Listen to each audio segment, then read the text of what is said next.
പേര് മെറിൻ. ഞാൻ വൈക്കത്തു നിന്നാണ് വരുന്നത്. അമ്മ മാതാവിനും തിരുക്കുമാരനും കോടാനുകോടി നന്ദി. ഞാൻ ഇവിടെ ഉടമ്പടി എടുക്കുന്നത് 2021 ഡിസംബർ 8-ാം തീയതിയാണ്.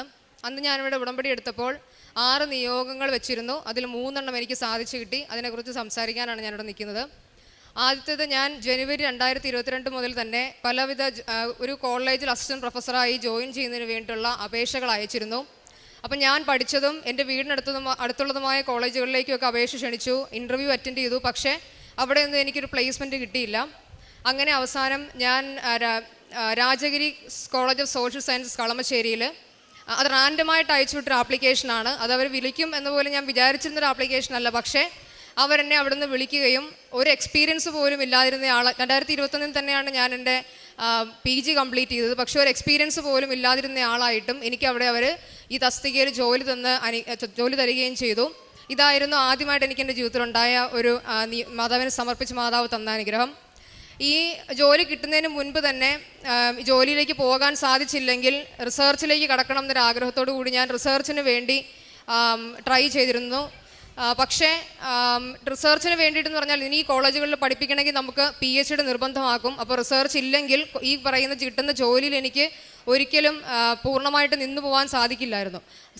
കുറച്ച് കഴിയുമ്പോഴേക്കും നമുക്കതിൽ നിന്ന് ഔട്ടാകേണ്ടി വരും. അപ്പോൾ ഞാൻ PhDക്ക് വേണ്ടിയിട്ട് ട്രൈ ചെയ്യാനായിട്ട് ആദ്യമേ തന്നെ ബാംഗ്ലൂരുള്ളൊരു ഫേമസ് ഇൻസ്റ്റിറ്റ്യൂഷനിലേക്ക് എൻ്റെ റിസർച്ച് പ്രപ്പോസൽ അയച്ചു.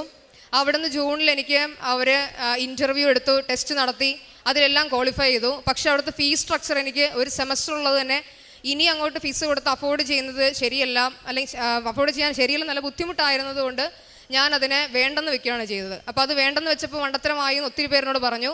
പക്ഷെ അപ്പോഴും എനിക്ക് ഉറപ്പുണ്ടായിരുന്നു എനിക്ക് അങ്ങോട്ട് ഫീസ് കൊടുക്കാതെ തന്നെ PhD ചെയ്യാനുള്ളൊരു അവസരം മാതാവ് എനിക്ക് ഉണ്ടാക്കി തരുമെന്ന് ഞാൻ ഉറച്ച് വിശ്വസിച്ചിരുന്നു.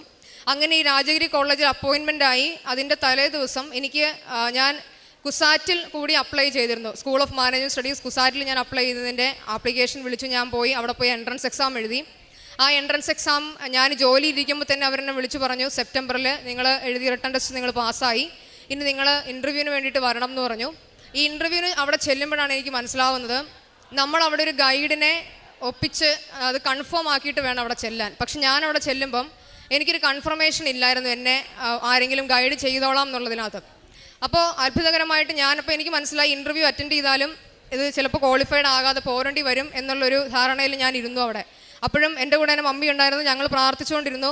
ഇൻ്റർവ്യൂ ബോർഡിൽ കയറുമ്പോഴേക്കും എന്നെ അറിയാവുന്നൊരു മിസ് അതിനകത്ത് വന്നു. എന്നെ പുള്ളിക്കാരത്ത് നേരത്തെ പഠിപ്പിച്ചിട്ടുള്ള എന്നെ അറിയാവുന്നതാണ്. അവിടെ വെച്ച് ഞാൻ എൻ്റെ പ്രപ്പോസൽ അവതരിപ്പിച്ച് കഴിഞ്ഞപ്പോഴേക്കും മിസ് അവിടെ വെച്ച് ആ മൊമെൻറ്റിൽ ഞാൻ ഈ കൊച്ചിനെ ഗൈഡ് ചെയ്തോളാം എന്ന് പറഞ്ഞ് അവിടെ നിന്ന് സൈനിട്ട് എന്നെ ആളുടെ PhD ഗൈഡ്ഷിപ്പിൻ്റെ കീഴിലെടുത്തു. ഒരിക്കലും ഞാൻ അവിടെ നിന്ന് വെറും കൈയോടെ പോരേണ്ടി വരും എന്ന് വിചാരിച്ചു പോയതാണ്. പക്ഷേ അവിടെ വെച്ച് എനിക്ക് അഡ്മിഷൻ സെറ്റായി. അതുകൊണ്ട് തന്നെ റാങ്ക് ലിസ്റ്റ് പബ്ലിഷ് ചെയ്യുന്നത് സെപ്റ്റംബർ 28-ാം തീയതിയാണ് 2022. റാങ്ക് ലിസ്റ്റ് വന്നപ്പോൾ ആ റാങ്ക് ലിസ്റ്റ് അന്ന് ഇൻ്റർവ്യൂ അറ്റൻഡ് ചെയ്തവരിൽ സെക്കൻഡ് പൊസിഷനിൽ തന്നെ എനിക്ക് ഇവിടെ അഡ്മിഷൻ കിട്ടി. ഇന്ന് ഞാൻ അങ്ങോട്ട് ഫീസ് കൊടുക്കാതെ ഇങ്ങോട്ട് സ്റ്റൈഫൻഡ് മേടിച്ചുകൊണ്ട് PhD ചെയ്യുന്നൊരു വിദ്യാർത്ഥിയാണ്. അതുപോലെ തന്നെ എനിക്ക് മനസ്സിലിണങ്ങുന്നതും എൻ്റെ സാഹചര്യങ്ങൾ മനസ്സിലാക്കുന്നതുമായിട്ടുള്ളൊരു ഗൈഡിനെ കിട്ടണമെന്ന് വലിയ ആഗ്രഹം ഉണ്ടായിരുന്നു. കാരണം നമുക്ക് കിട്ടുന്ന ഗൈഡ് നമ്മളത്ര സപ്പോർട്ടീവ് അല്ലെന്നുണ്ടെങ്കിൽ നമുക്കത് ബുദ്ധിമുട്ടായിരിക്കും. അപ്പോൾ ഇതിനു മുമ്പ് തന്നെ ഗൈഡിനെ കിട്ടുന്നതിന് വേണ്ടി പലരുടെ മുമ്പിലും ഞാൻ എന്നെ പഠിപ്പിച്ചവരുടെ മുമ്പിലൊക്കെ യാചിച്ചിട്ട് എനിക്ക് കിട്ടിയിട്ടില്ല. വലിയ റെക്കമെൻഡേഷൻസ് ആണ് അവർ എടുത്തുകൊണ്ടിരുന്നത്. അപ്പോൾ ഇവിടെ വെച്ച് ഗൈഡിനെ കിട്ടി. അതും ഞാൻ മനസ്സിൽ വിചാരിച്ചതുപോലെ തന്നെ എന്നെ സപ്പോർട്ട് ചെയ്യാൻ പറ്റുന്ന ഒരു ഗൈഡിനെ തന്ന് മാതാവ് എന്നെ അനുഗ്രഹിച്ചു. തന്ന എല്ലാ അനുഗ്രഹങ്ങൾക്കും മാതാവിന് കോടാനുകോടി നന്ദി പറയുന്നു. യെശയ്യാ പ്രവാചകന്റെ പുസ്തകം 43